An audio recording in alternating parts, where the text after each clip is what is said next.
Welcome everyone. তো আমরা আলোচনা করছিলাম চাইল্ড ডেভেলপমেন্ট অ্যান্ড পেডাগজি। এই ভিডিওতে আমরা আলোচনা করব language development and components of language, ভাষার বিকাশ এবং ভাষার বিকাশের নিয়ম, ভাষার বিকাশের কম্পোনেন্টস। তো 5টা কম্পোনেন্টস আছে, আমাদের সম্ভবত 2টো ভিডিও লেগে যাবে। তো চলো শুরু করি। দেখো, প্রথমে বলি ভাষা। ভাষা কি? ভাষা হলো মানুষের মনের ভাব প্রকাশ করার একটা মাধ্যম। Language is a medium of communication. Language is medium of communication. ভাষার মাধ্যমে আমাদের মনের ভাব প্রকাশ করি।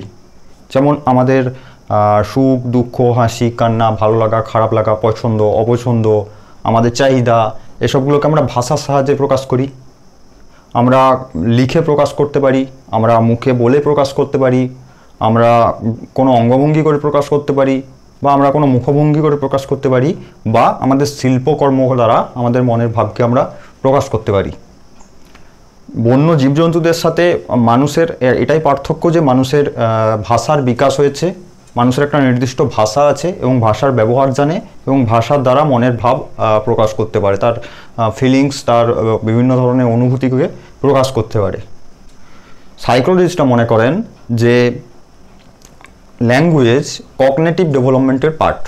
আমি আগের ভিডিওতেও বলেছিলাম যে ল্যাঙ্গুয়েজ ডেভেলপমেন্ট কগনিটিভ ডেভেলপমেন্টের পার্ট, কারণ ল্যাঙ্গুয়েজের জন্য আমাদেরকে থিঙ্কিংয়ের প্রয়োজন হয়, আমাদেরকে থিঙ্কিং করতে হয়, আমাদের কগনিশনের প্রয়োজন হয়। ঠিক আছে, কগনিটিভ ডেভেলপমেন্টের একটা অংশ হলো ল্যাঙ্গুয়েজ ডেভেলপমেন্ট। দেখো, বাচ্চাদের ল্যাঙ্গুয়েজ ডেভেলপমেন্ট হয় LSRW অর্ডারে। LSRW,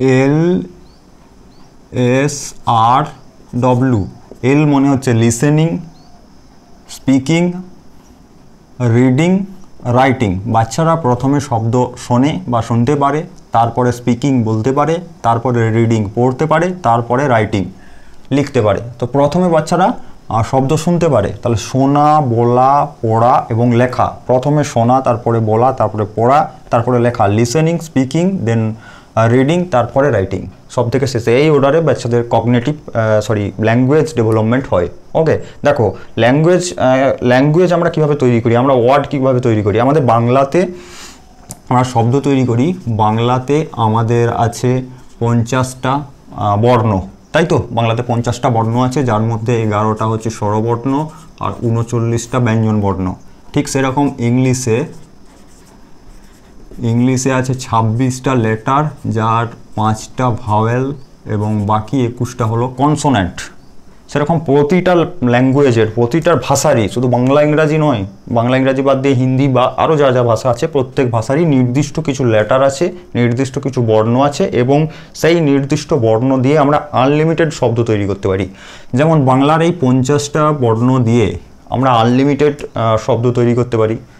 ইংলিশের এই 26টা লেটার দিয়ে আমরা আনলিমিটেড ওয়ার্ড তৈরি করতে পারি। তো প্রতিটা ভাষার এরকম নির্দিষ্ট কিছু বর্ণ আছে যেগুলো দিয়ে আমরা আনলিমিটেড ওয়ার্ড তৈরি করতে পারি, যেটাকে বলে ইনফাইনাইট জেনারেটিভিটি। ইনফাইনাইট জেনারেটিভিটি।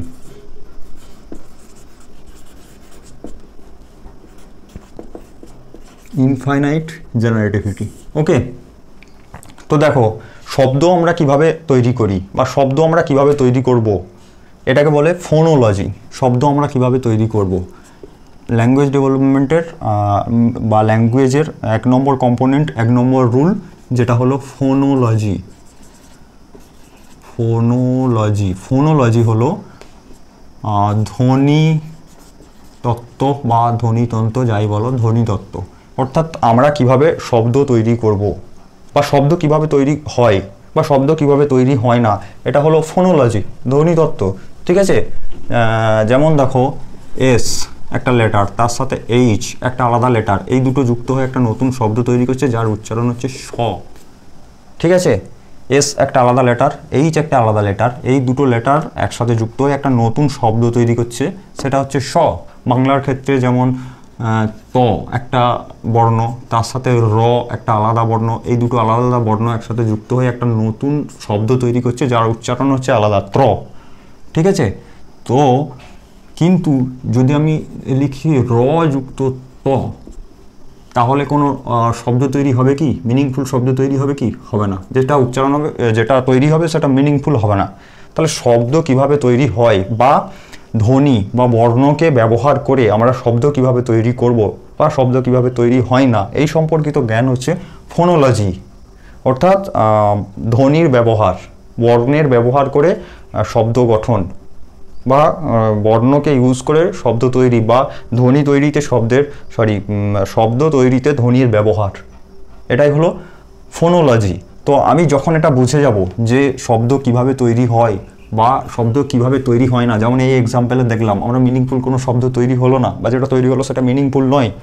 এই যে আমার নলেজটা, অভিজ্ঞতাটা যে শব্দ কিভাবে তৈরি হচ্ছে বা শব্দ কিভাবে তৈরি হচ্ছে না, এটাকে বলে, এই অভিজ্ঞতা হওয়াটাকে বলে phonological awareness. Phonological awareness. Phonological awareness হলো ধ্বনি কিভাবে তৈরি হবে বা ধ্বনির সাহায্যে আমরা শব্দ কিভাবে তৈরি করব বা কিভাবে তৈরি হয় না শব্দ, সেই সম্পর্কিত এক্সপিরিয়েন্স, যেটাকে বলে ফোনোলজিক্যাল অ্যাওয়ারনেস। এরপরে আমাদেরকে যেটা জানতে হবে সেটা হলো ফোনিম।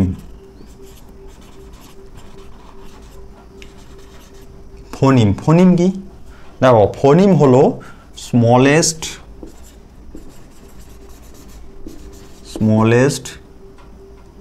Unit of sound.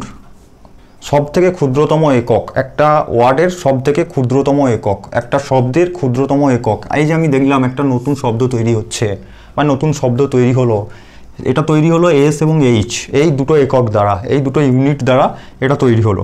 তাহলে এটা কিন্তু ফোনিম নয়। ফোনিম হচ্ছে এটা, যে এককগুলো দিয়ে আমরা শব্দ তৈরি করব বা একটা শব্দের ক্ষুদ্রতম একক, সেটাই হলো ফোনিম। এই দুটো আলাদা আলাদা, এস এবং এইচ দুটো আলাদা আলাদা লেটার, এই দুটো লেটার একসাথে যুক্ত হয়ে একটা নতুন শব্দ তৈরি করেছে। বাংলার ক্ষেত্রে ত্র একটা আলাদা বর্ণ, র একটা আলাদা বর্ণ, যাদের উচ্চারণ আলাদা, কিন্তু এই দুটো বর্ণ একসাথে যুক্ত হয়ে একটা নতুন শব্দ তৈরি করছে, যেটা হচ্ছে ত্র। ত হচ্ছে ফোনিম, র হচ্ছে ফোনিম, কিন্তু ত্র ফোনিম নয়। ত্রকে ভাঙলে ত এবং র পাবো, ত্রকে ভাঙলে ত এবং র পাবো, কিন্তু ত্রকে আর ভাঙা যাবে না, রকে আর ভাঙা যাবে না। ঠিক আছে? তো ক্ষুদ্রতম একক, একটা শব্দের ক্ষুদ্রতম একক ত্র এবং র, এই দুটো বর্ণকে দিয়ে ত্র বানিয়েছি। তো ফোনিম হলো সেটাই, একটা শব্দের ক্ষুদ্রতম একক, স্মলেস্ট ইউনিট অফ সাউন্ড। তো ত এবং র এগুলো ফোনিম, কিন্তু ত্র ফোনিম নয়। ওকে, তো এই হলো আমাদের ফার্স্ট রুল। সেকেন্ড রুল হচ্ছে মরফোলজি।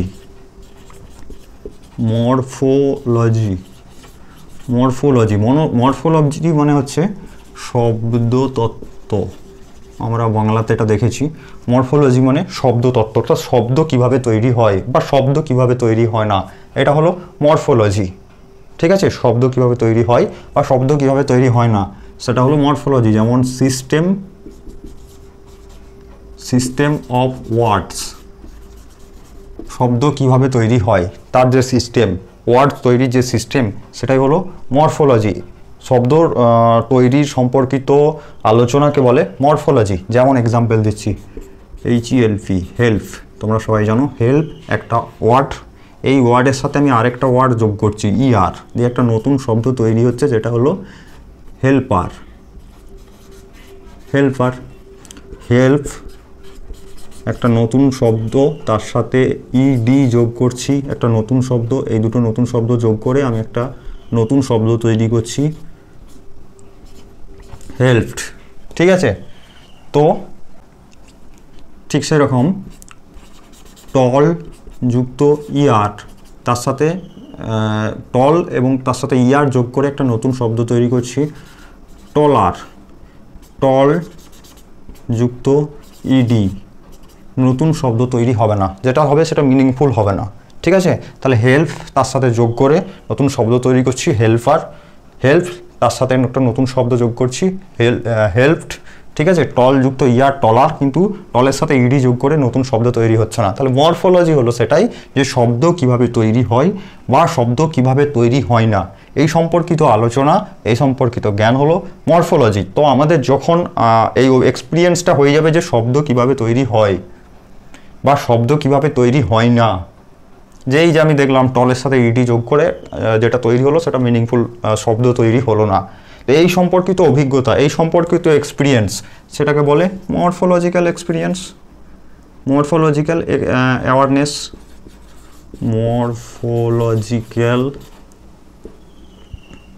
মরফোলজিক্যাল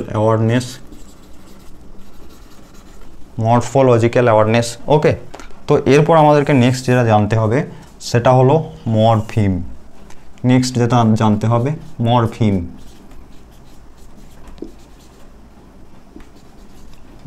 মরফিম কি? মরফিম হলো স্মলেস্ট